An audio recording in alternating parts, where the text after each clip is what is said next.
20 important question की series में जहां ज्योग्राफी पॉलिटी की बात करेंगे। हम बात करेंगे आर्टिकल 167 बताता है कि duty of chief minister to communicate governor, हर स्टेट के चीफ मिनिस्टर का कर्तव्य होता है आर्टिकल 167 के अनुसार कि हर बातों को जो डिसीजन हो काउंसिल ऑफ मिनिस्टर का उसको गवर्नर को बताए, तो गवर्नर बाद में प्रेसिडेंट को बताएंगे। तो administrate affair state and proposal क्या है, स्टेट का प्रपोजल क्या है, भारत सरकार का प्रपोजल, उसको कम्युनिकेट करने में आर्टिकल 167 में कहता है to furnish such information related administration affair, क्या क्या एडमिनिस्ट्रेशन से रिलेटेड अफेयर है, किस तरीके से गवर्नर कॉल कर सकता है, इसको बता दें। Governor so required to submit consider, अगर गवर्नर को रिक्वायर्ड है तो काउंसिल ऑफ मिनिस्टर अपने प्रपोजल देंगे, फिर उसके एक्ट एंड एडवाइस में काम करेंगे। हम बात करेंगे आगे बढ़ते हुए investor education and protection fund is set up under section 205 of the company act 1956 के तहत फेंका गया। फिर बाद में जो company ministry of corporate affair ने ऑल डिविडेंड जितने सारे एसेट हो गए, मैच्योरिटी होगा, उस सबको अच्छे से मैनेज किया। All the money collected from, जितने सारे इन्वेस्टर एजुकेशन प्रोटेक्शन फंड से मनी कलेक्टेड किया जाएगा उसे भेजा जाएगा ताकि रिफंड हो सके। रिवार्ड वगैरह source of fund is unclaimed, जो भी सोर्स ऑफ फंड जितने भी शेयर डिविडेंड मैच्योर क्लेम होगा उसे भेज दिया जाएगा और investor education protection fund authority के द्वारा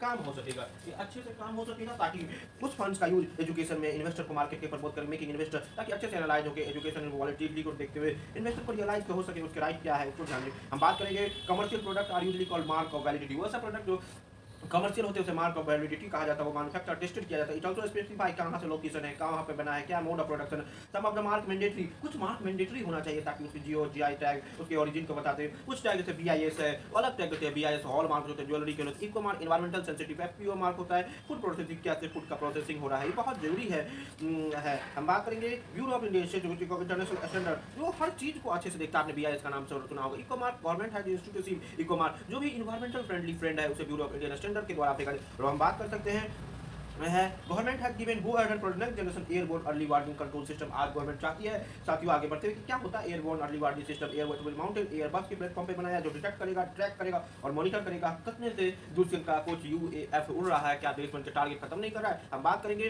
रिसेंटली टू जज बट बेंच ने the bar of anticipatory well are sector SC और एसटी के एक्ट के तहत दिया गया है। Not applicable primary case in case out of against accuse, अगर कोई भी उसके एक्यूज के खिलाफ है उसको नहीं मिलेगा। Section 18 of the sector act ये कहता है provide anticipatory will not apply relation involving कोई भी एक्ट, कोई भी जो ऐसी एक्टिविटी का क्राइम करेगा उसे नहीं मिलेगा। Anticipatory bail it is a direction of high court of session release the person over. एक ऐसा बेल होता है, एक डायरेक्शन होता है क्योंकि कोई भी आदमी इंपॉर्टेंट है उसे रिलीज किया जाए। Application excusing commitment non bailable, जो भी नॉन बेलेबल ऑफेंस है उसको किया जा सकता है, वही पर्सन एप्लीकेबल है RTI code of criminal procedure में और आगे ही क्रिमिनल लॉ में भारतीय न्याय संहिता में दिया हुआ है।